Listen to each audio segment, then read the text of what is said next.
Hey, good morning, everyone. I suggest we get started. I think most people are already here. Welcome to our Statistiek Vlaanderen seminar, where we highlight the research that has been done in the past academic year by our wonderful students sitting here in the front. They will be the stars of today, but before they get to speak, I'll just give a quick context of how we at Statistiek Vlaanderen see research and why we think it's a key part of our data science activities. My name is Reusens. I'm Data Science Coordinator at Statistiek Vlaanderen, and I'm heading our Data Science Hub. In our Data Science Hub, our goal is to create new or better statistics about Flanders using data science techniques, often in combination with new data sources. We have three main activities. So first of all, we want to actually make those new statistics. We're doing projects. We're looking into using new data sources. We're experimenting with data science techniques. Secondly, we provide data science education for the Flemish government. So not only do we want to make sure we stay innovative, we get the most out of our data, we create good statistics. We also want to make sure that other government entities, other members of Statistiek Vlaanderen, are able to do it themselves and to fully leverage the possibilities that data science techniques and new data sources bring forward. Thirdly, and today is a good example of this, we do not do this alone. The whole domain of using new data sources for official statistics or using data science techniques is very active all over the world. I think all statistic agencies over the world are trying to do this, are facing similar challenges, which is why we're heavily connected with other agencies, and we're also heavily investing in research on this topic as well.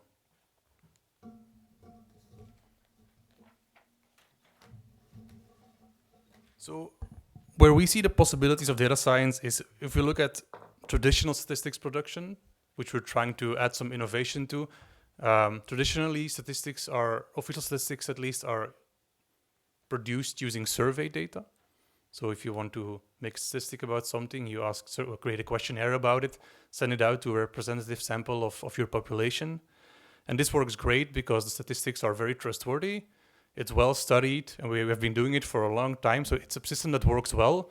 However, it has some limitations. And we're looking at those limitations, and we're thinking, can we alleviate them? Can we improve them using these new techniques or new data sources?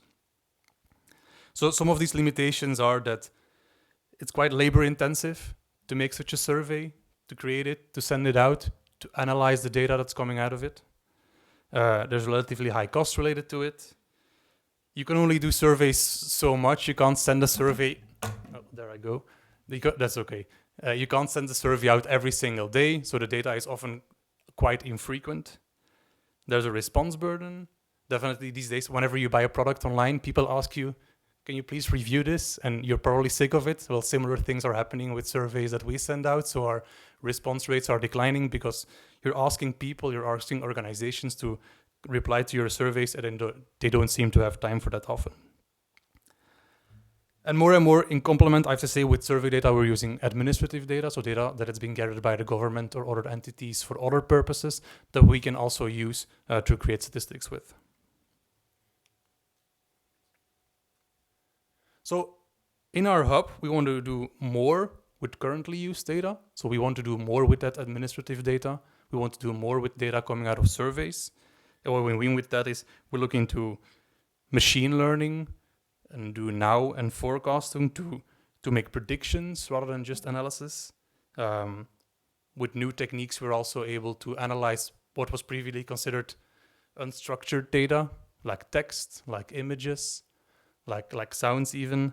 So these were previously very hard to analyze and translate into statistics, but now with new techniques such as natural language processing or computer vision, we are able to use that information that was previously just left aside. So besides doing more with what we already have, we want to also look for new data sources, data that covers phenomena that we were previously not able to turn into statistics. So we call this found data because it was not created, it was not designed to make statistics with.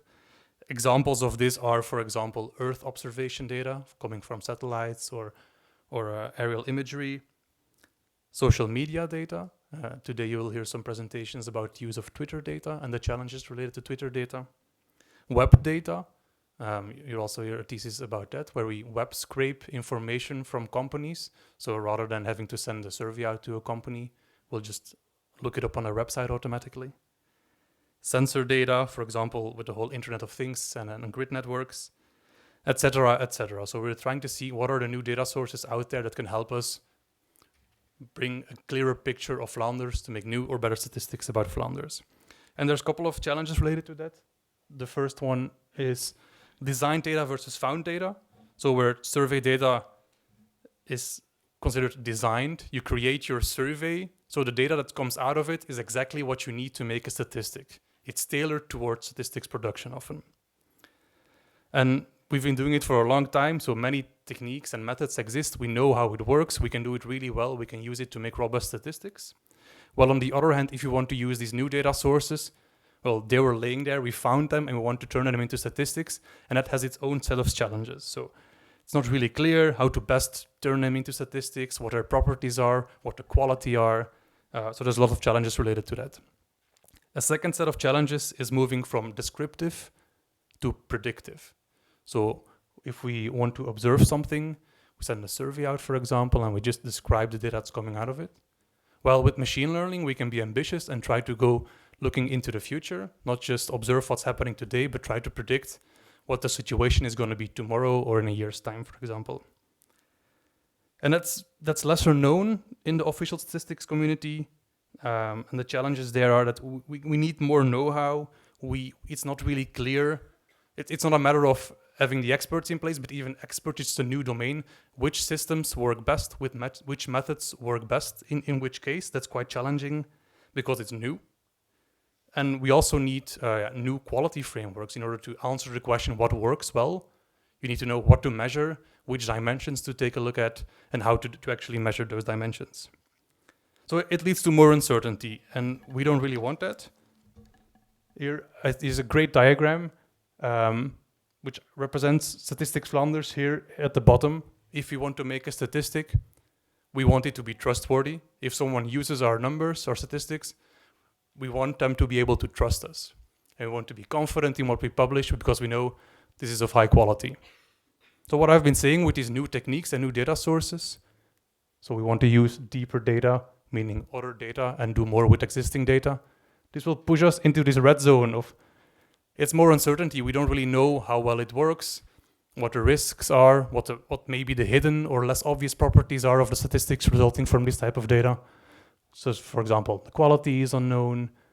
It's not always clear how selective it is. For example, if you look at Twitter data, the average user on Twitter is not the same as the average Flemish citizen. There's a difference you can imagine, but it's not really clear how big the difference is, for example. You look into bias, privacy issues, and also ethical considerations. So there's all these host of risks that pop up. So what we want to do with research is to make stronger safeguards to make sure that we alleviate those risks or even completely solve those risks. So the statistics coming from those deeper data are trustworthy and we feel confident to publish them because we know they're of high quality. And this is exactly where our research pops in. So we're doing research, first of all, into seeing what can we actually do. We have some ideas ourselves, but of course the state of the art is moving forward so fast that our researchers show us what the options are, what the possibilities could be. We're also doing research in if you want to try something new, what are the hidden risks? What are the risks to learn? Like, could there be any problems with this? And how big are those? What can we do about it? And this last part of what can we do to alleviate the risks, that's also a big part of our research. And to build these stronger safeguards, you also have some theses here that will talk about that. And in the end, if our students, which you will now hear speak, do all the work, we take this into account, we learn from their research, we adapt our methods based on their findings, and eventually we'll end up with a trustworthy statistic that's better, that's new for Flanders, with which we have a lot of confidence thanks to the research done by our students and researchers. We have an official research collaboration with KU Leuven, which I want to mention. So we have a PhD student, Manuel Reusens, which you will hear speak today as well, and also a host of master thesis students, which are also present today. Next to our collaboration with KU Leuven, we also have theses and internships with other research institutes or knowledge institutes. And now I'll just give the floor to them because they have the interesting things to say today. They'll actually give you nice content. I want to say thank you to the students. Armen, we're going to start with you. I'm very much looking forward to your presentations, and I'm sure the audience is as well. If you have any questions, we'll leave time for 2 or 3 questions after each presentations. But of course, there's a sandwich lunch after, so you can ask your more in-depth questions then at the students. Or later, if you have any more questions about the research in general, you can contact me at this email address. Thank you very much, and I wish you a very interesting morning.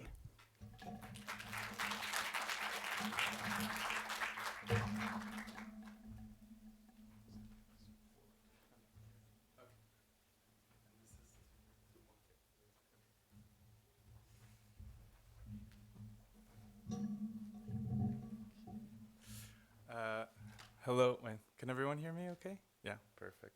My name is Armen Abagyan. I'm a second-year master's student at KU Leuven, and I'm currently doing my internship / thesis project with Statistiek Vlaanderen under the guidance of Michael and several other people from Statistiek Vlaanderen in Brussels, including Jan Pickery and Ingrid. I'm sorry, I forget her last name, but quite a number of people who have been very invaluable to my research. So the title of my presentation, or the research in general, is predicting the propensity to move using register data in Flanders. Okay. So the ultimate goal of my thesis and research project with Statistiek Vlaanderen is to evaluate if the existing work by Statistics Netherlands on predictive modeling for moving behavior can be reproduced in Flanders. So to give a little bit more background, Statistics Netherlands, to better understand housing demand in the Netherlands, originally based their estimates on the result of a survey on housing patterns and trends. In the housing survey, they posed the question, do you have the desire to move within 2 years? But as many of you may be aware, and as Michael was previously mentioning, survey questionnaires are notoriously expensive, time-consuming. They often fail to capture actual moving behavior due to declining response rates, as well as a mismatch between responded and actual behavior. So this sort of underlies the general shift away from costly survey questionnaires based on primary observation and towards secondary observation from administrative register and big data. So the authors in this study, they linked several registers from the Dutch system of social statistics data sets containing life history events from 1995 to 2016, and all features known up to a certain reference date were used to predict modeling behavior, moving behavior, within 2 years using machine learning models. So the question is this possible to do in Flanders? Of course, this could be valuable to the Flemish government in deriving housing needs and reducing the housing shortage in Flanders, and could potentially, of course, eventually replace very costly surveys. Great. So the data entails, I should preface that I'm still in the stage of data wrangling and coding of variables, and due to the sheer enormity and size of the data sets in question, I've been a little bit behind. So today I'll be mostly just presenting my methodology and what I plan to do. Just full disclosure. But so the data entails a linking of several registers for the years 2010 to 2019. I decided to exclude 2020 and 2021 due to the impact of the COVID pandemic on moving behavior, and if we're developing a predictive model for moving behavior, it's probably better to exclude this sort of big event that had an impact. Right. Right, so data from 2010 to 2019. And so we have demographic data or stock data. And then we have flow data, which includes the deaths, births, and internal migration. So that's actually where we have the dependent variable of interest, whether or not someone moves, along with a lot of other information. Also, we have financial and educational registers, as well as statistical sector data. So from these features, we can derive several characteristics at the level of the individual, the household, and the statistical sector or neighborhood. Of course, we could derive more in terms of the municipality, but I'm particularly interested up until the statistical sector level. And so here, this is certainly not this is certainly not an exhaustive list, but here are just certain features that I'll be investigating. So in terms of individual characteristics, we have country of origin, nationality, civil status, position within the household, their income, which I've classified low, middle, and high according to a methodology from StatBell. Whether or not someone is a starter, so meaning if they're a starter in the housing market. So let's say, for example, 18-year-old previously lived with their parents, and then now they're finally getting their first apartment on their own. So this is what it means to be a starter in the housing market. And in addition to that, their educational level. Unfortunately, I would really love to have the information on if someone is currently a student or not, but I've yet to find that in the data sets that I have available. So if anyone has this information from public register data, that would be super helpful. Don't hesitate to contact me. Then moving on to household characteristics, we have the household type, the number of people in the household, a number of children in the household, and as well as the household income, also classified in the same way, low, middle, high. Then in terms of the statistical sector or neighborhood characteristics, we have the percentage of people aged over 65, percentage of persons with a parent not born in Belgium, percentage of people, of households that are classified as low, middle, or high, percentage of family households, percentage of single parent households, and percentage of households with home ownership. And of course, this is another variable that I'm looking for. So if anyone has home ownership data linked to the individual, that would be great as well. And then, of course, it would be important to include interaction terms between, sorry, one second, I got a little bit lost. Yes, it would be essential to include interaction effects between some of the individual and household characteristics and the statistical sector features, since these features are likely to be highly correlated. And such interaction effects may have a robust impact on moving propensity. So for example, if I'm a household consisting of a married couple with children, so a family, and I'm likely to desire to live or move to a neighborhood with a high proportion of families. And so, of course, this could be at the level of several different individual or household characteristics and link that to the statistical sector characteristics. So those interaction effects actually would be quite important. Okay. Right, so now, in terms of life course events, or if there is a change in the household composition, as shown by the literature, tend to have a robust impact on one's propensity to move. So, for example, if someone gets married or divorced or has a child, loses their job, etc., then this will likely influence the probability of their moving houses. So these life events or a change in households are considered within the previous year up to January 1st of the reference year, right? Because all the previous characteristics that I mentioned are as of January 1st of the reference year. So proxies for these life events identifiable so far from the data are the change in civil status, right? So if previously in the previous year I was married and now I'm divorced, that would be coded as a change in civil status. Change in employment or educational level. And importantly, whether or not someone has moved in the previous year and the number of moves within that year. Why is that important? Because if someone has moved several times in the previous year, this could have an impact if they are continuing to move in the next year, or have an impact on their propensity to move in that subsequent year.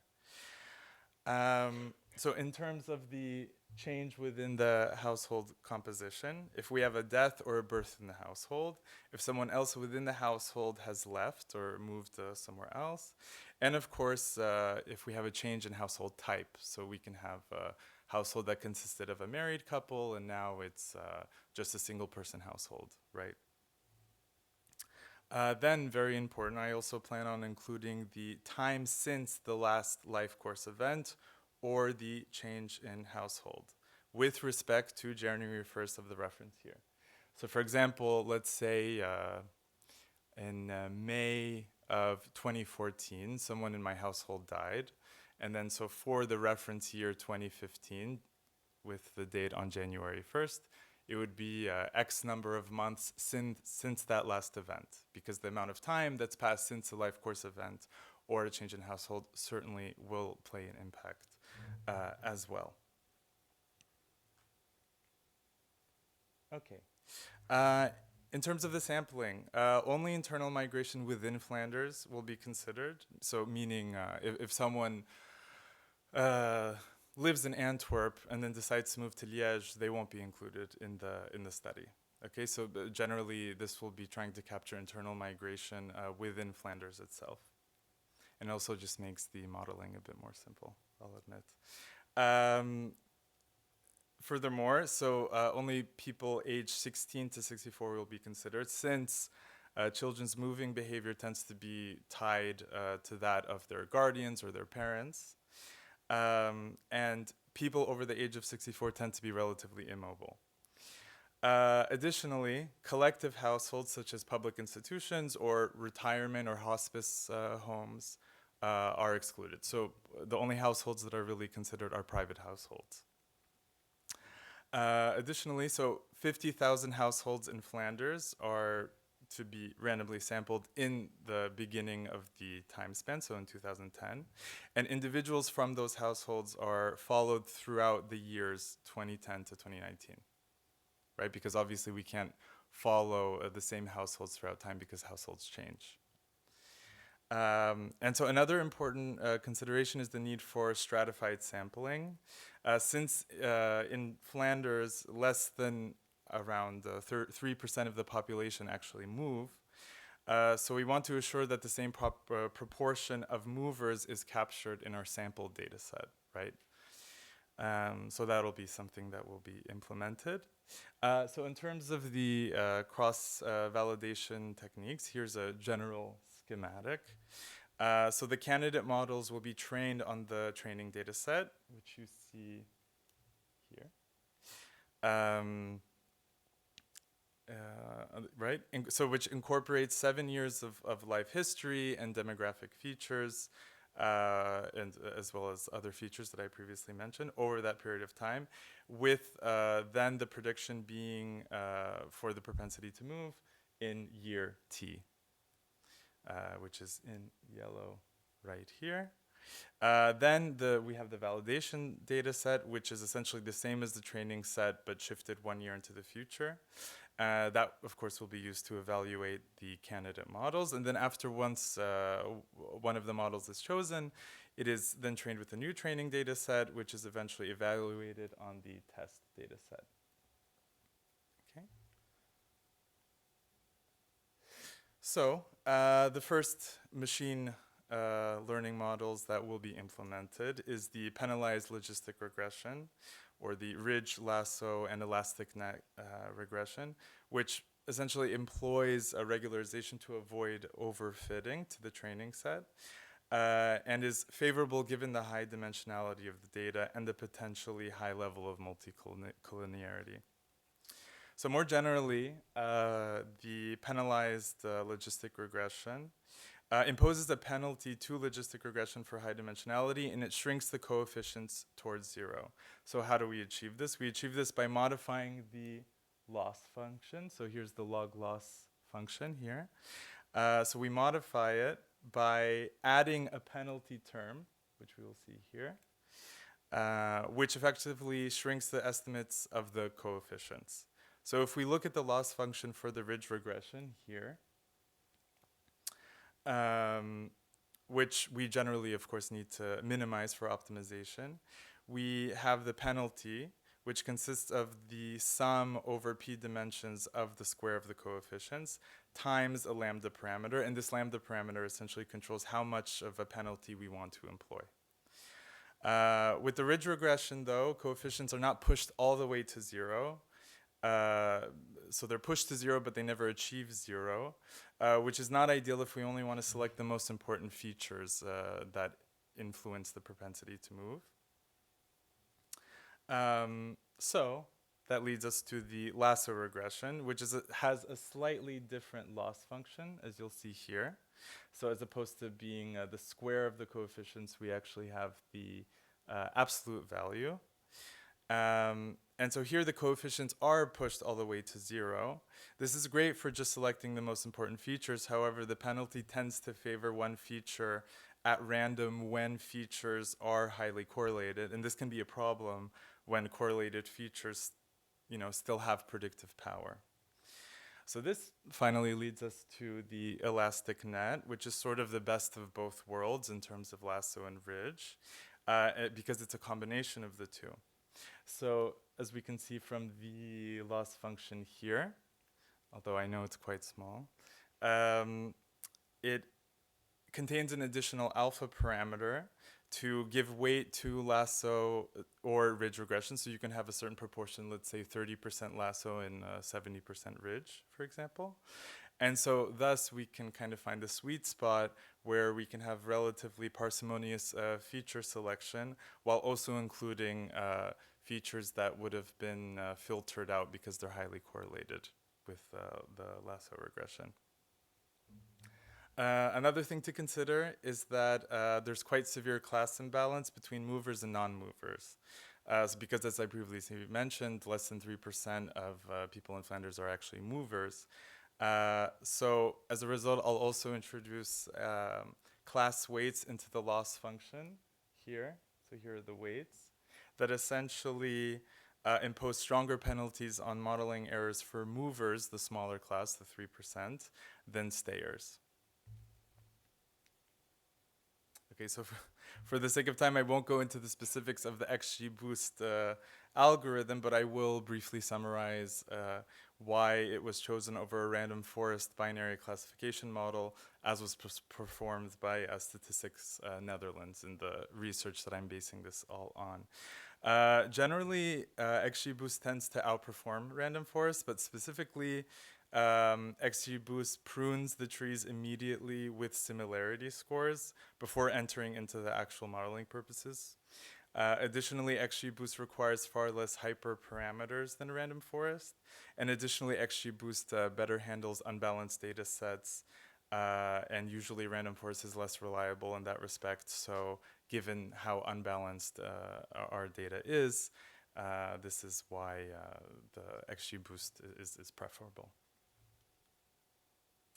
Okay, so how do we go about evaluating the machine learning methods? So to assess the accuracy, we can use a confusion matrix. And so essentially here, this is a confusion matrix for those who are unfamiliar. So here we have, for example, the actual behavior. So let's say if someone did move or did not move. And to the left here, we have the predicted. Sorry, this was color-coded, but the colors are not showing up as well. So essentially, we create a matrix which consists of true positives. So if someone actually moved and whether or not the model predicted that person moved, Likewise, if we have someone who actually did not move, then we would have a false positive if the model predicted that the person moved. And then likewise, we have false negatives and true negatives. So from that, we can derive the true positivity rate, which, right, I won't go into too much detail. We can also have the specificity, the false positive rate, and we can also calculate the precision. So these are different metrics that we can use to evaluate how well the elastic net penalized logistic regression performs as compared to the XGBoost model, for example. But let's say we want to fine-tune certain parameters, or if we want to set different thresholds in terms of the likelihood on someone moving, if they're being classified as a mover or not. So instead of having a huge number of confusion matrices, we can have, as we can see here to the left, an ROC curve. So this is basically a way to summarize the performance of many different confusion matrices. So on the y-axis, we have the true positive rate versus the false positive rate, and the straight line would be where they are both equal. So then, if we want to compare the ROCs between different models, so between the XGBoost and the penalized logistic regression, for example, then we can take the area under the curve, so which essentially represents the percent chance that the model will be able to distinguish between positive and negative classes, and by that I mean movers and non-movers. That's it from me today. Thank you so much for your attention, and thank you very much.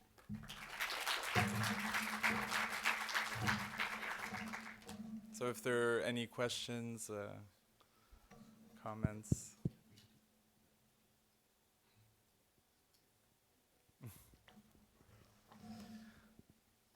So you are making a predictive model, right? Mm-hmm. And you want to actually also use it in the future. But I'm wondering, do you think moving behavior before and after COVID is still the same? Or could it be that it's different now? Yeah, of course. I mean, I think it would be more a model that might be useful in the medium to long term, because I think still the impact of the COVID pandemic on moving behavior is still being felt now. But I think, yeah, this sort of model probably would be more useful a few years down the line, because that's why I limited it up to 2019 before that, because that would be more consistent with general moving behavior. But that's a great question.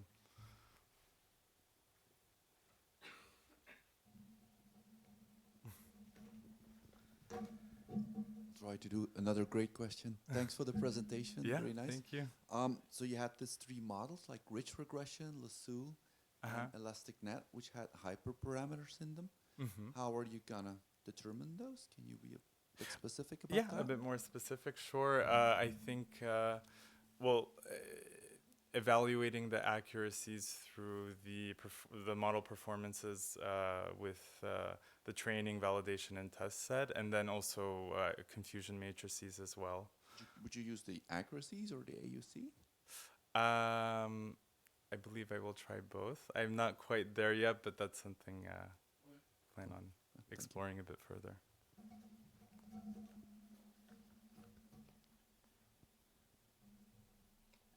Okay, looks like that might be it.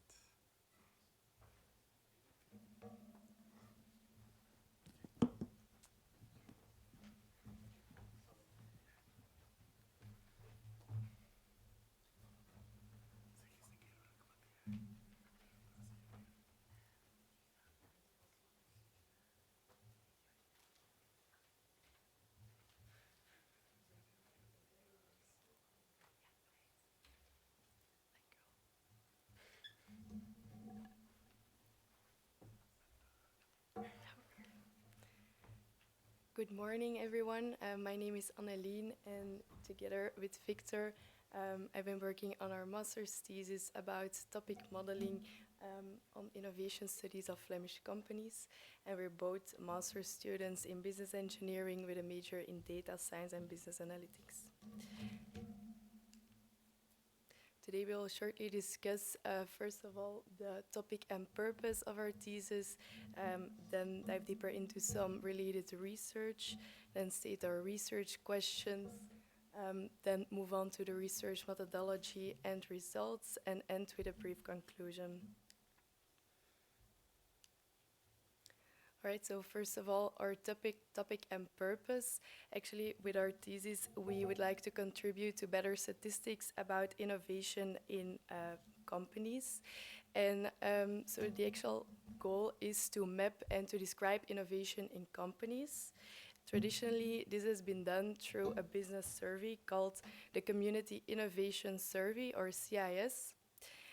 This survey is sent out every 2 years to EU member states companies, but as already explained before today, business surveys have several drawbacks. For example, there's a lack of motivation to respond correctly, and it's a slow and costly process. Therefore, newer approaches have been developed using the web scraping of business websites, followed by text mining. And these new approaches have several advantages. For example, they can reach more companies. Also, there's no response burden anymore, and it's a faster and cheaper process. And as a result, official statistics are being created about innovation in companies. This can be done on a Flemish scale or Belgian scale or even European, but the scope of our research is the Flemish scale. Then let's have a brief look at some previous research. So I talked about web scraping already. For those not familiar to it, it's in simple words, it actually means getting data from the web in an automated manner. So for example, if you want some text from the data without manually opening a website, copying and pasting data, you can do it automatically. Secondly, I also talked about innovation studies, and we read a lot of previous research about innovation studies using these newer approaches, using web scraping and text mining. They have been carried out already in multiple countries, and often they focus on reproducing the CIS results, so they have the goal of classifying companies into innovative or non-innovative in order to map the innovation. Now, how does our research relate to this? The similarity is that we also use web scraping and text mining to map the innovation.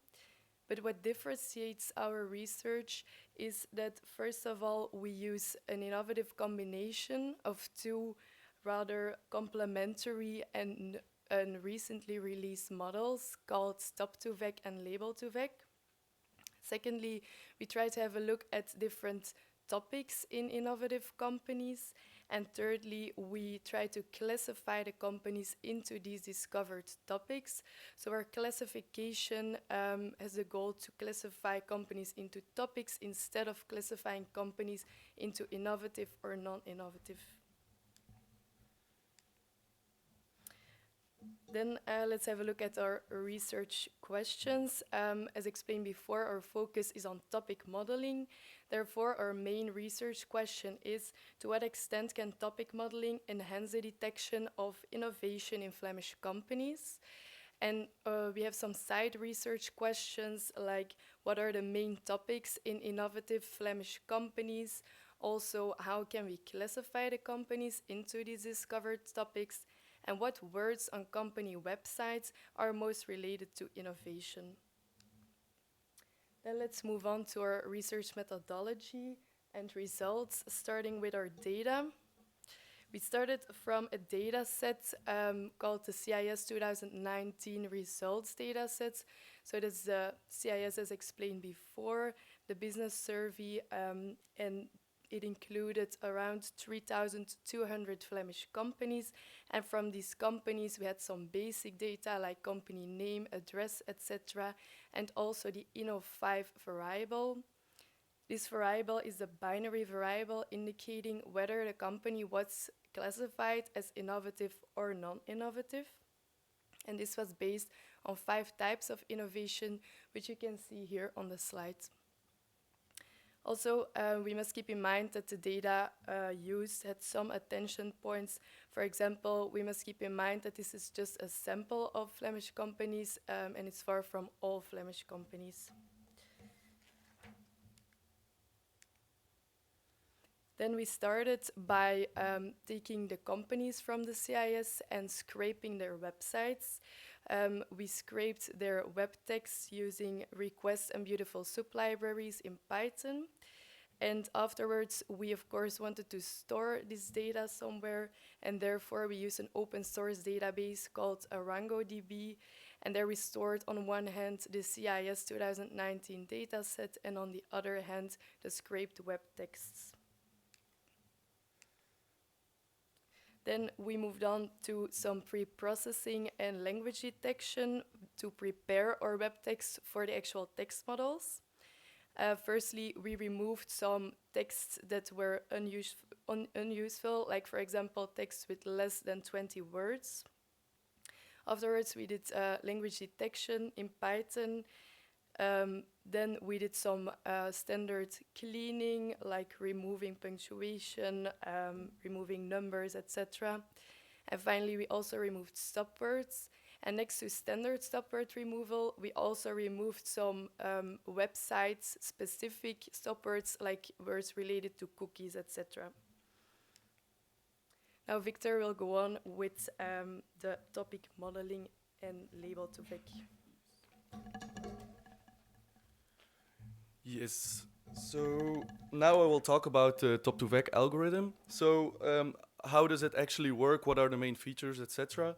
So first, it can identify the main topics that are identified in through all the text that we scraped. Next, it can identify the words that are most related to another word, and for us, the most important thing was the word innovation. So top2vec, some background information. It was released in 2020 by Angelov, and the approach I will make I will show a quick visualization on the next slide that makes it a little bit more simple in how this algorithm actually works. We did 20 iterations both on the Dutch and the English text. And the result was that we got 9 economic sectors that came out of our model. And here you can see one word cloud that came out of the model, and you can see that it's clearly the transport and logistics sector. And then we linked it to the sectors provided by MVO Flanders. So now, how does this algorithm actually work? So jointly embedding Word and documents, vectors are a way to represent Word and actually documents in the semantic space. So you can see it as if you have like a sentence, then every word got like a vector. For example, a word has like 1, 0, 1, 0, 1. Another word has like another vector, etc. And then after that, so the thing is that more related words and documents are closer to each other in the semantic space. And afterwards, the algorithm will cluster those words and documents. And last, it will take like a centroid, like the average of all vectors, and makes like a topic of it. So on the slide you can see a representation of it. So those are all the sectors that came out of our model. So we got 9 word clouds out of the Dutch and English data sets in total. So for the Dutch data set, we have transport and logistics, engineering, wood and furniture, IT and consultancy, and food. Then only for the Dutch, we got the banking and insurance sector. And only for the English, we got the textile and clothing and health sector. But sometimes you can choose at the beginning how the words are represented. Most of the times it's in a higher dimensional space.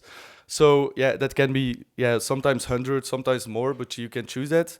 And this is a visualization and how the algorithm actually clusters those vectors. So it goes from a higher dimensional space to a lower one. So in this case 2, which you can see, because a higher dimensional space, you cannot see that. So this is a representation of that. Then next to that, Top2Vec can identify words. So if you see the semantic space in front of you, a lot of dots, it can represent like the vectors that are most related to another vector. So in our case, we chose the word innovation, and this came out of the English data set. And you can see a lot of sustainability, technology, future, climate, a lot of very interesting words actually. Then next, it can also, in the semantic space, identify the document vector that is most related to a word vector. And in this case, again, innovation. We chose innovation as word vector, and this document vector came out of it. And because it's confidential information, we deleted the company name. But you can see a lot of innovation, environment, digital solutions, software. Probably a company that is active in the IT and consultancy industry. Yes. Next, Label2Vec, introduced in December last year by Schopf, Brown, and Mattes. So here it's very important that it's an unsupervised learning technique. So you don't need a lot of data. A lot of labeled data, and that again comes with a high cost. So what we did was taking the most prominent words out of the word clouds from Top2Vec and put it into this algorithm. It's again a little bit the same approach. It works in a semantic space with document vector, word vectors, but in this case it also takes label vectors, and that are the words that we took from our previous algorithm. So those words, the words needs to be close related to each other in a specific sector, but they have to be more distinguished between different sectors, which is very important. And then we try to classify the different companies into different sectors. And this we did on the Dutch innovative data set, and the accuracy in the end was 75%. Yeah, and to test it, we manually labeled 300 companies to evaluate if the algorithm worked well on our data set. So now the conclusion. So Top2Vec can detect topics of companies in large unstructured data. Next to that, Label2Vec can classify companies into specific sectors. But further research is needed because it's still, as Annelien said, it's still a small data set. More 2,096 companies were actually scraped and pre-processed. So more topics and related keywords in Top2Vec, more exhaustive inputs for Label2Vec. So that is important to do for further research. But what is now the most important thing, actually, what is now the value of our research? You can, for example, make a database where all the companies are in, and with the most specific sectors that are related to this company, but also the more specific words, for example, innovation, climate, energy, IT consulting, and so on.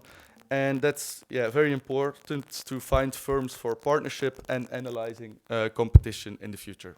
Thank you very much.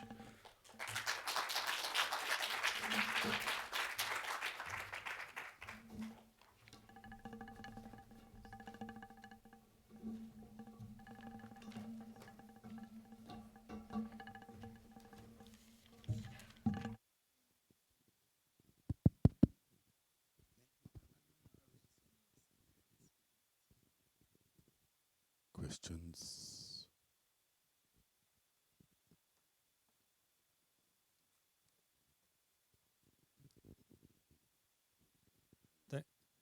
Thank you for the interesting presentation. I have a small question regarding the link with the administrative data.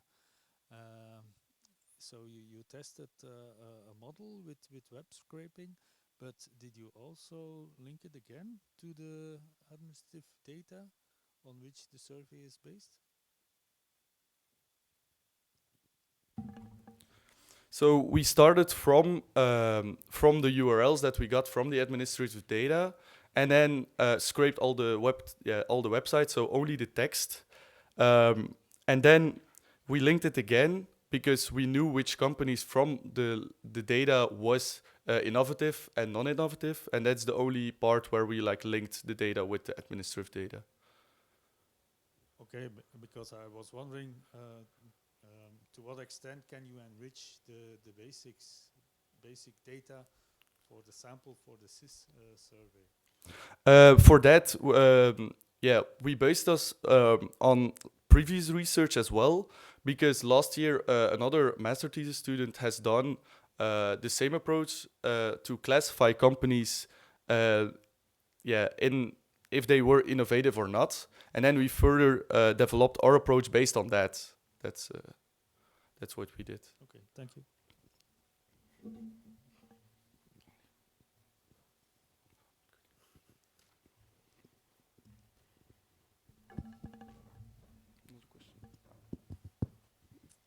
Hey, great presentation. Thank you so much. I was wondering the additional stop words. How did you identify them, or how did you decide? Okay, these words are definitely stop words. The additional ones. Thank you for your question. So that's a list. We actually made it manually. So we first we did it without removing these additional stop words, and we saw some word clouds really representing cookie words or languages. Like if you have a website where you can choose a language, or opening hours. So we knew that if we removed those words, we would have less noise in our word cloud. So we made a manual list. Nice. Thank you so much. Thank you. One more question.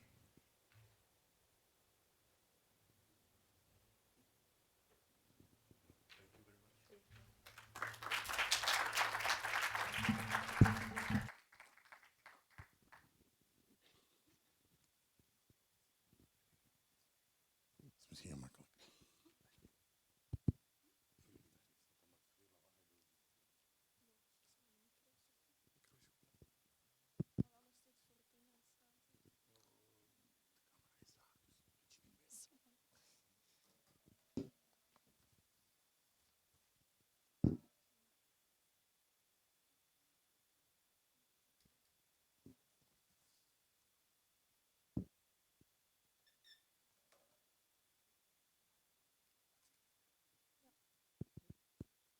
Test, test.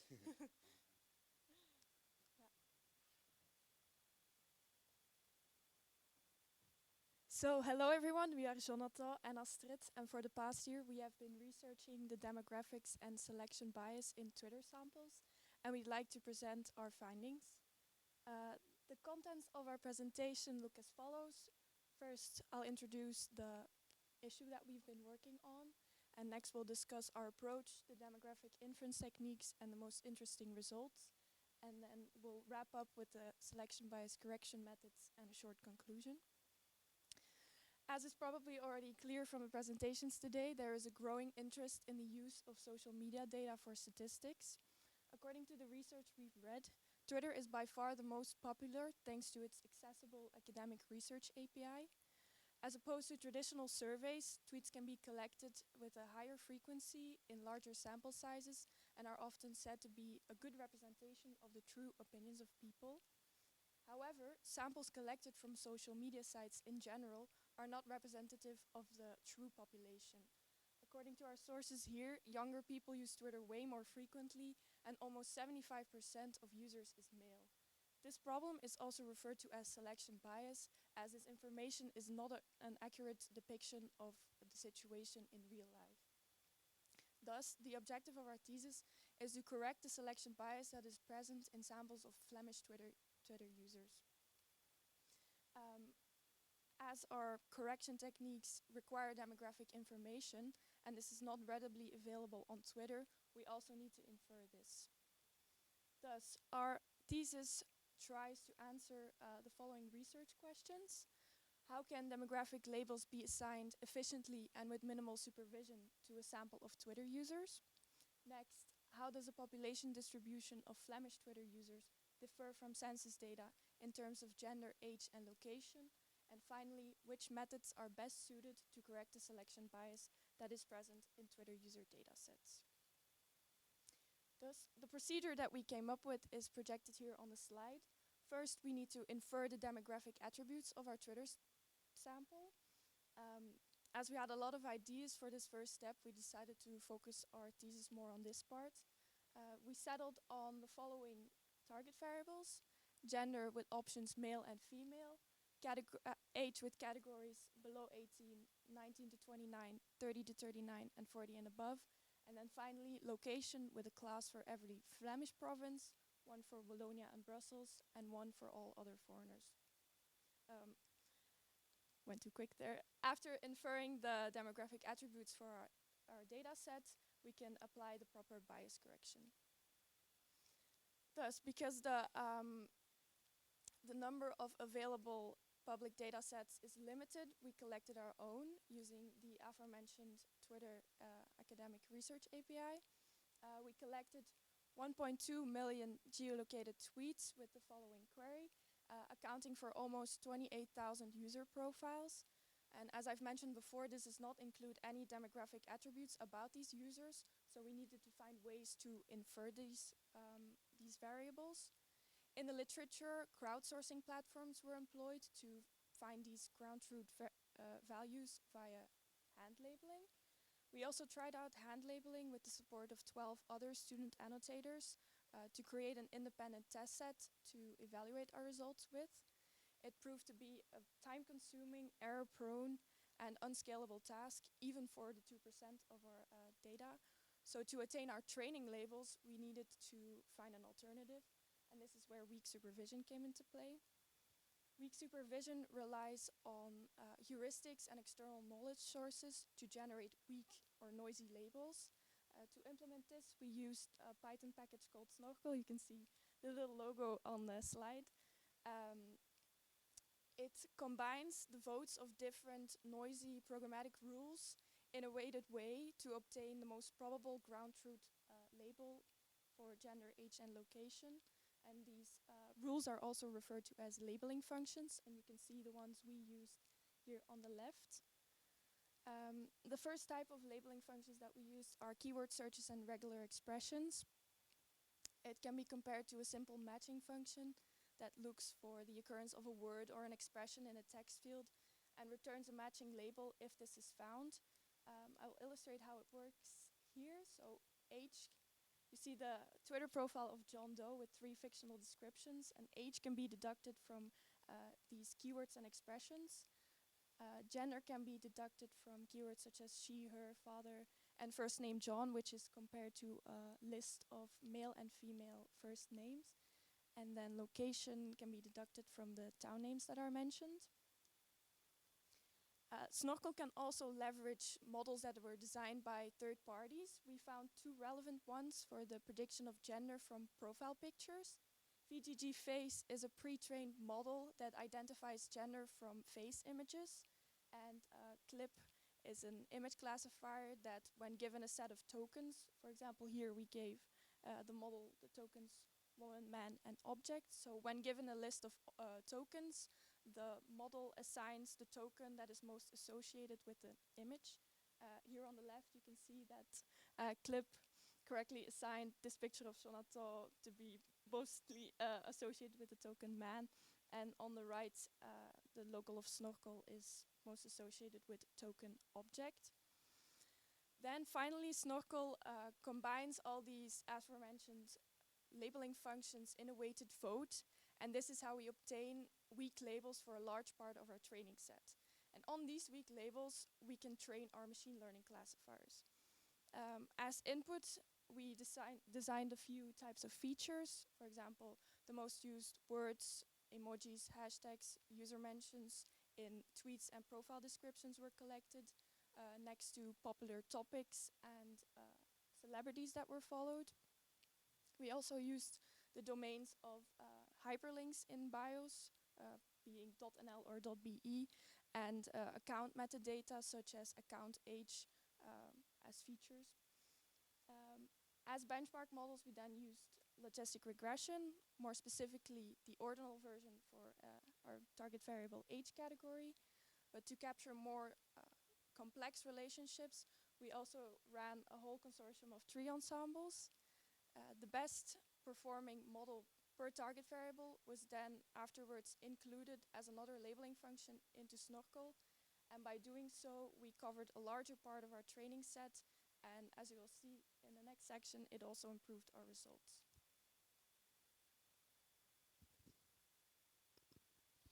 So after combining all the labeling functions, we obtained the following results: an accuracy of 92% for gender, 55% for age, and 75% for location, which is great given that location has 7 possible categories.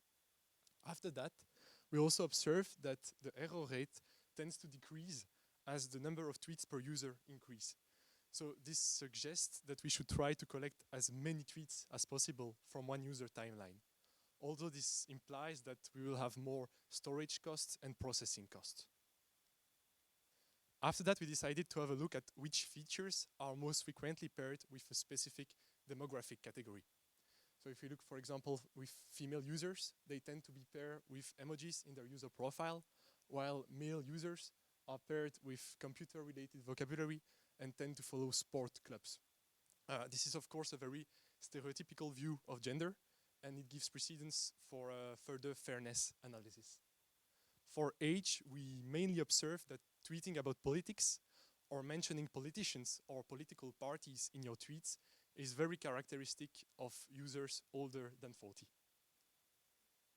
For the location task, we easily identified foreign, mainly Dutch users through the .nl hyperlink on their profile, and because they tend to follow Dutch celebrities and football clubs. And for football clubs, they also were the most important feature for each of the 5 Flemish provinces, followed by local city accounts like the local police or the universities of Leuven and Ghent for Flemish Brabant and East Flanders. So now let's compare the Flemish census, shown in orange here, with our aggregated demographic predictions in blue. So for location, we do not observe a significant bias. The 5 Flemish provinces seems kind of well represented in the Twitter sample. But if we look now at gender, there is a clear overrepresentation of male users, about 62% of male users. And for age, there is a very strong overrepresentation of users in their 20s. There are, of course, limitations to our work.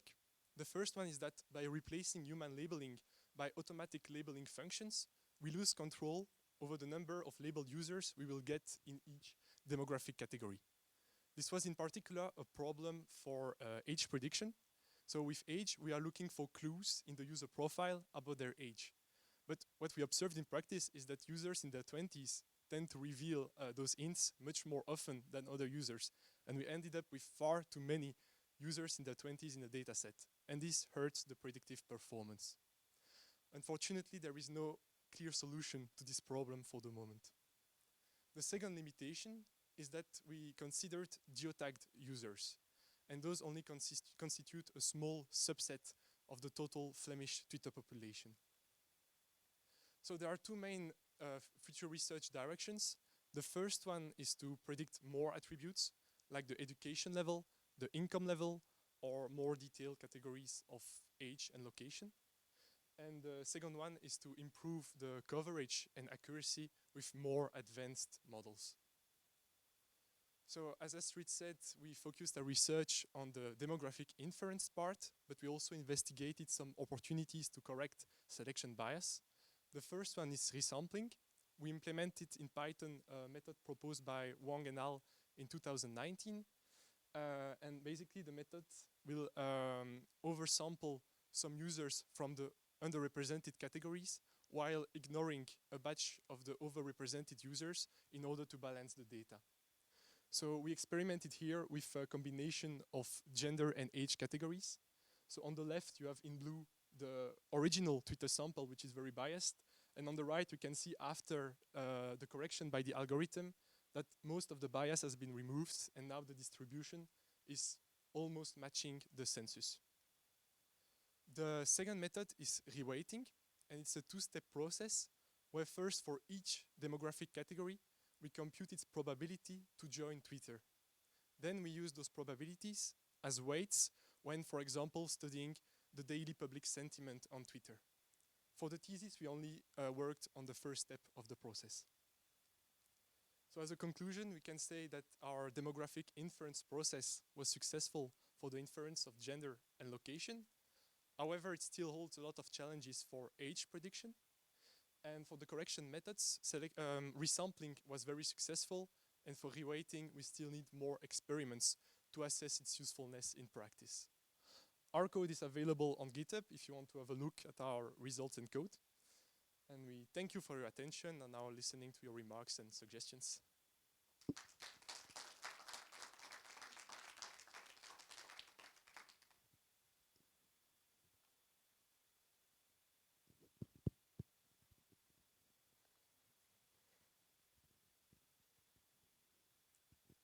Thanks for the great presentation. Apologies for my voice. My question is, do you have an intuition as to why the location was so accurate in your results? No specific reason, but yeah, we kind of expected that there wouldn't be a big reason for, as we can see that for age, we could predict that younger users would be more keen to reveal their geotag, their age and that kind of stuff. We didn't clearly see a reason, but if I go back to the slide, yeah, actually we can see some patterns. So for example, we have less users in Flemish Brabant, and that's because a lot of them have been predicted as being from Brussels. We have a bit too many users from Limburg, and most of them are those that are too many. Those are people from the Netherlands that are predicting as being from Limburg. And for Oost-Vlaanderen, that's mixed with Antwerpen. Dus there is like patterns that we can see at the border of some provinces that we fail to predict correctly where people are from. But so based on what would you predict somebody being from Limburg, for example? So it's all the features we mentioned, like the topics they talk about, the words they use, the celebrities they follow, and yeah, okay, this kind of stuff. Yeah, for locations, it was mostly the accounts that they follow. I see. So seeing if they follow KRC Genk, it's probably someone from Limburg. But again, on the borders between, it's okay, interesting. Thank you.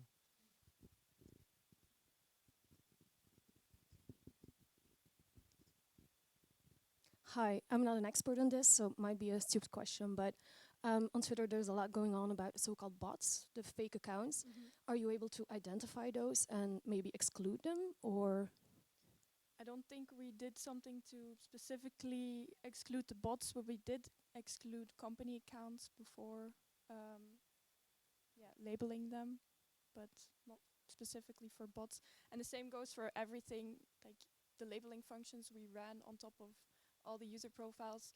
It's still possible that what we find is fictional. Like someone could put in their bio that they're 25, but it can be a teen. So it kind of is, yeah. We didn't apply anything to kind of guard ourselves for fictional data.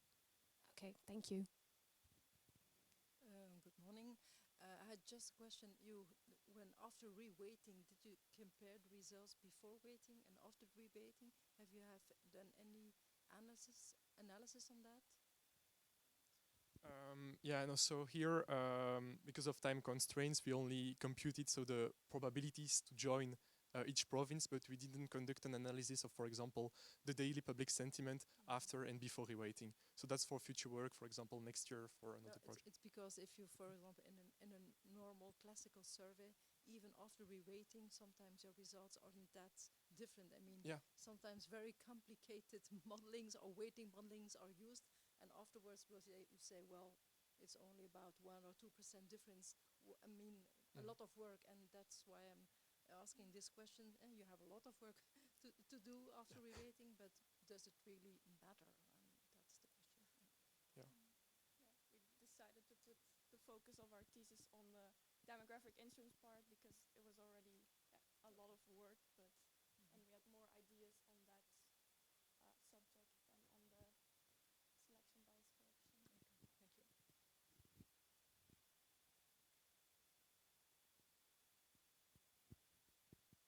One more question? No, just some applause. Thank you.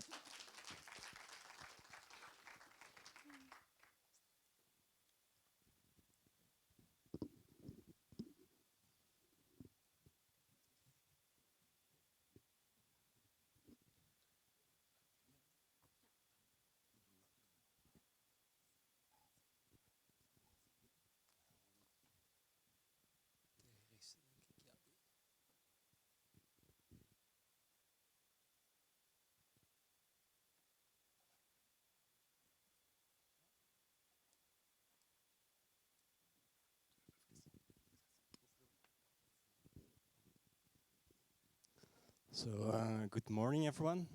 Thank you all for coming today. Today we are going to present our thesis. We have written this thesis as part of the degree Information Management at the Faculty of Economics at the KU Leuven. The title of our thesis is Predicting Annotation Difficulty to Mitigate Annotation Bias, a study of Flemish Twitter sentiment. So as you can see right off the bat, it's quite similar to the work that Astrid and Jonathan just presented. But they looked at selection bias, while we want to look at annotation bias. So we have divided our presentation into 5 parts. First, I'm going to give a brief introduction. Then Sophie is going to talk about the data collection and some evaluation of this data. Thereafter, a machine learning model was created and compared. And at the end, I'm going to give a conclusion. So let's start off with an introduction. What are we planning on doing? Basically, what did we do? So to make it simple, what we looked at the labeling of Twitter sentiment. So to give you guys an idea what labeling of Twitter sentiment is, it's quite straightforward. So you have a tweet. We ask a person to label this tweet. So in this case, te laat cola drinken is echt niet slim. I think it's quite easy to label it as a negative tweet. Then this another tweet, dat is puur genieten. Hier gaat bijna niks boven. Classics 1000. Again, I think quite easy, positive. And the labeler agrees with us. And the last example, we have a news article which needs to be labeled. And again, quite easily, I think it's quite neutral sentiment. But if it was so easy, we wouldn't have written a thesis about it. So there are a few problems with this method. So the first problem is that not every tweet is as simple to classify. So for example, ik ben GTA 5 op de PC aan het zoeken en ik vind het niet terug. Life is great. Some people might see it as positive, some as negative. I think it's negative because it's sarcastic. But, so this is the first problem that we face. And then the second problem is about what we are doing our research about. And you have here a tweet of President Trump, back when he was still allowed on Twitter, of course. Tweeting about the wall. And if we ask somebody to label the tweet, he might say that's positive. Why? Because he has a bias towards it. He maybe agrees with the statement in the tweet, so he agrees with the building of the wall. Well, I think that the sentiment of the tweet is quite negative, of course. But yeah, how to solve these two issues? So proposed in the literature is the use of crowdsourcing. Yeah, so that's annotation bias. What we are going to research is a form of bias that annotators cause to different knowledge in regards to the task and their subjective perception. So again, to the tweet, you can see that their subjective perception is projected on the labeling of a tweet. So how to solve this? In the literature, it's proposed to do it through crowdsourcing, so to just ask a lot of people what they think about sentiment. But of course, that is quite expensive to do, right? Because asking a lot of people to label tweets, that costs a lot of money, and we don't like that. So we are thinking, is there not a more efficient way to do this? And this brings us to maybe the most important slide to understand our research, is we want to predict the difficulty of the sentiments in the tweet. So for example, the Trump tweet, which was quite difficult to label, would get a crowdsourcing setup where multiple people label it, while the tweets we showed at the start about drinking Coke or about listening to the radio, which was quite easy to identify, only get annotated by one person. So that's our research basically, is about building a model which can predict which setup should do what. So that leads us to our 2 research questions. So firstly, do annotated demographic features such as gender, age, and education influence their annotations? And the second, which machine learning model performs best in mitigating annotation bias by identifying hard to annotate tweets? So by seeing which setup each tweet should get. So that's the introduction. Onto the data collection.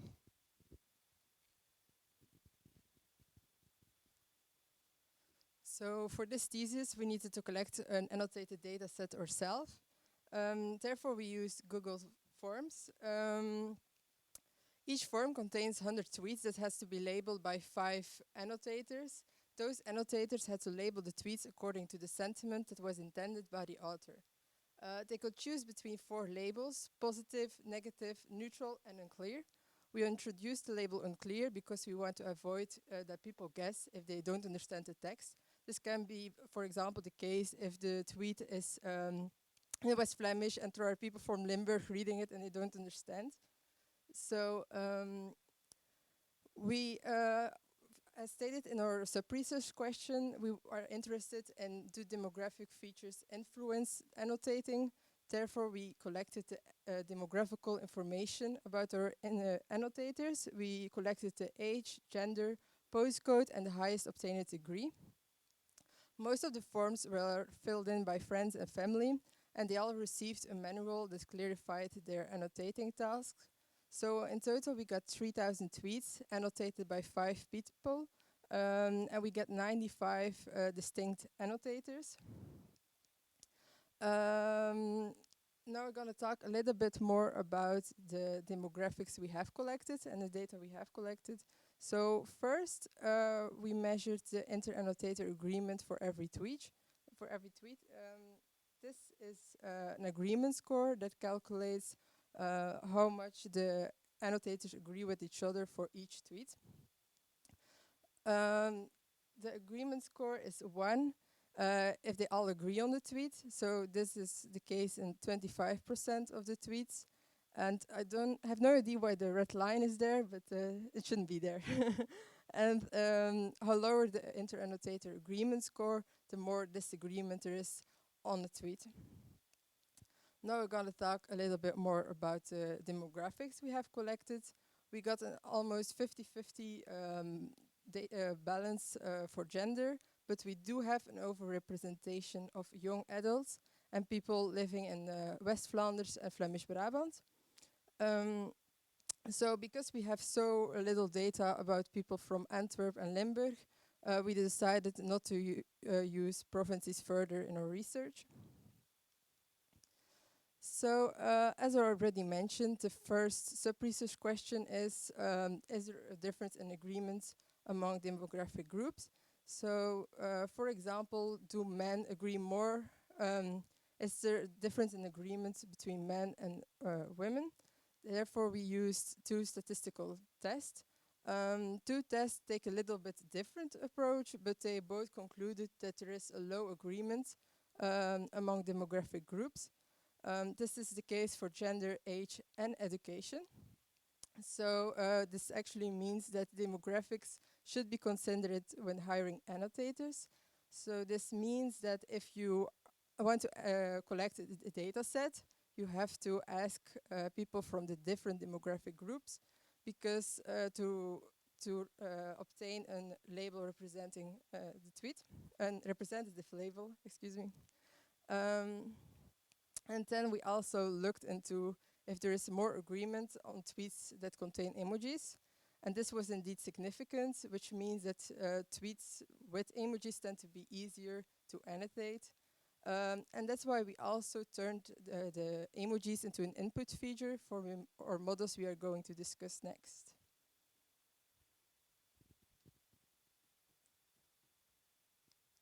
Yeah, so moving on to the models. Yeah, just as a reminder, we wanted to create a model to be able to identify tweets which sentiment is difficult to annotate. So we developed 3 algorithms: a logistic regression, an XGBoost, and a neural network model. We chose these 3 models as there's a different amount of complexity in the model. The logistic regression is a quite simple model, whereas the neural network is state of the art. And yeah, we started training it on the Belgian data set, and we didn't quite get good results. For those of you who know how an ROC graph should look like, this is not it. The diagonal line represents a random model. So we continued and tried to optimize our model, but eventually realized that our data set was not big enough. But in the process, luckily, of trying to optimize the models, we found an English data set, which contained 10 times more tweets than what we had gathered, and were able to train the model. And as you can see here, the models are performing a lot better, with the neural network being the best one. And to further validate this model in the setup that Martijn talked about, we created a benchmark where we compared it to 2 other scenarios. One is only annotating a data set using only one annotator. So of course then you get a very bad accuracy because you get the biases in, and but then again at a very low cost because you're only hiring one annotator. And on the opposite side, you use 5 annotators for every tweet, which is very expensive, but also gives the highest accuracy.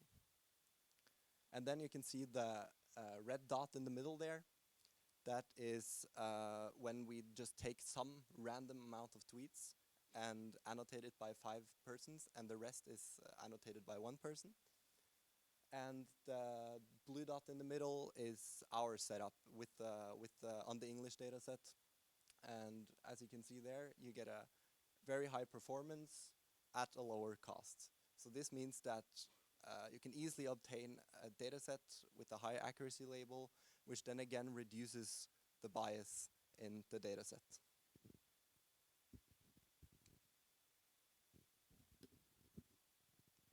So to briefly explain our results on one slide to give a conclusion, is for the first research question about the different demographics, that we saw that there indeed was a difference. So when creating data sets, you should consider the annotation, the features, demographic features, age, gender, location, education, when selecting annotators. And for the second research questions, so yeah, on the larger English data sets, it was possible to predict these hard tweets.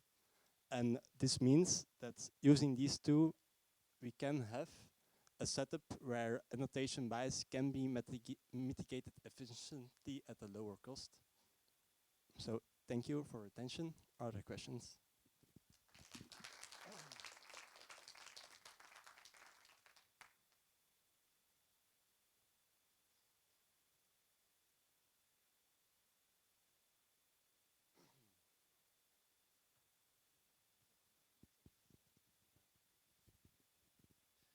Thanks for the very interesting presentation. I was just curious, when you gave the example of the Trump tweeting about the wall, I was just wondering, are you considering the sentiments of the author as they tweeted the tweets, or are you considering the perceived sentiments of the person reading the tweet? Because I can imagine Trump might have been enthusiastic and positive about his message, but maybe it wasn't received that way by everyone. So yeah, the task that we gave the annotators was to, as also stated on the graph, I think, on the slides, was to obtain the sentiment of the author. So in this case, the sentiment of Trump, right? In the what Trump meant with the tweet, and not how it's perceived.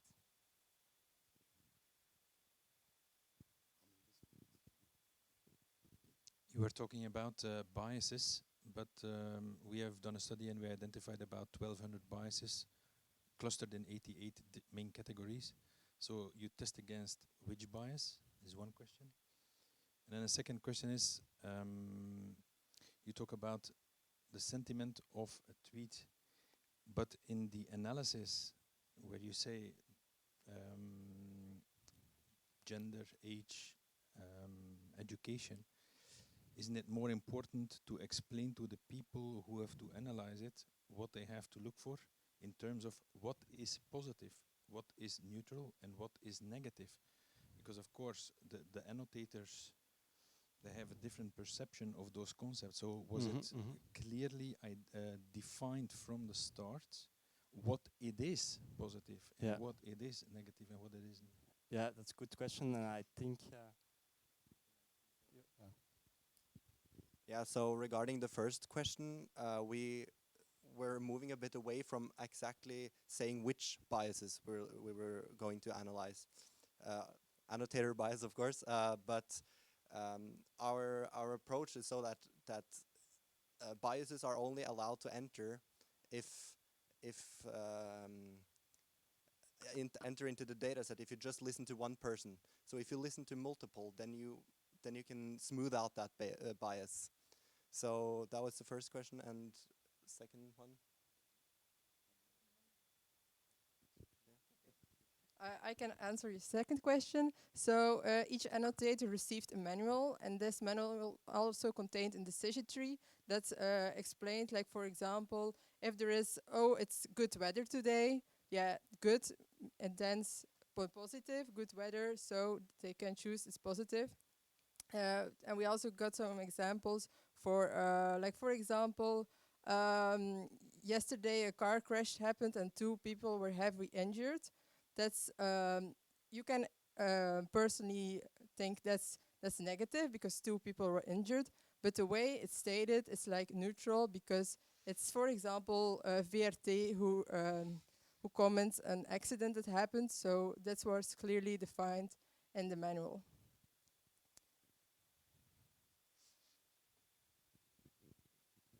Okay, thank you. It was interesting to see that the diversity of the group of annotators is important to take into account to set up that kind of research. But I was also wondering, can you also say something about the number of annotators you involve in the study? Because on one side you have the number of tweets they annotate, but I think also the number of different annotators is also important concerning the bias. So can you explain a bit more about that? Okay, so that's a good question, thank you. This was stated in another paper we used, and it stated that you need at least 5 non-expert annotators to mitigate an expert annotator. So yes, that's why we choose 5 annotators. So it quite depends if you use expert annotators who really know the stuff, or if you ask non-experts like we did, then you have to get a little bit more annotators. But the paper said 5. I don't know exactly the name. I don't remember either. But also it suggested that when you go from 1 to 5 annotators, or 1 to 3 and 3 to 5, you get a very high increase in accuracy, and then it flattens out depending on the initial accuracy of the annotator. So for example, if your initial accuracy is 70%, then you get a very high increase from going from 1 to 5 annotators, and then it diminishes the more annotators you get. So of course it's if you, as a government agency, need a super accurate data set, then 5 might not be enough. But then, of course, this approach can be adjusted to that.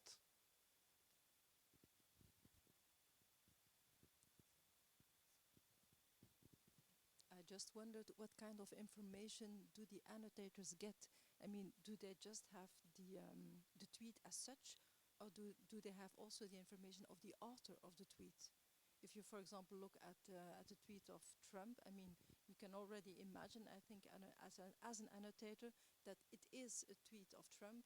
And if you have rather negative feelings towards Trump, I mean, it gets immediately negative. So how can you cope with that kind of difficulty? That's a good question. We only, the annotators only see the tweet like you see on the picture, so they only see the text of the tweet, and if there were links to websites in the tweet, those were removed. So it's really only the text of the tweets they could see, and there were no tweets that that had pictures or videos. So that's really a good example of what the annotators know.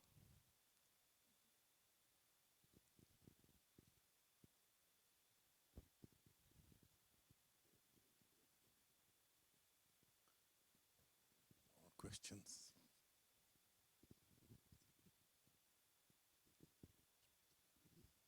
Yeah, just continuing based on the last question.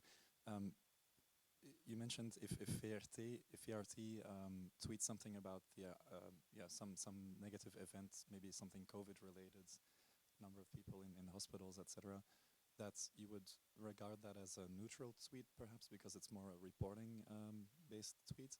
But I can imagine if that tweet wasn't made by VRT, but by a person, a natural person, that may have been intended to be a negative tweet, actually the same tweet content. So if the way that you're presenting it here, yeah, maybe it depends who tweets it to know what the intended sentiment was, actually. That's a bit my...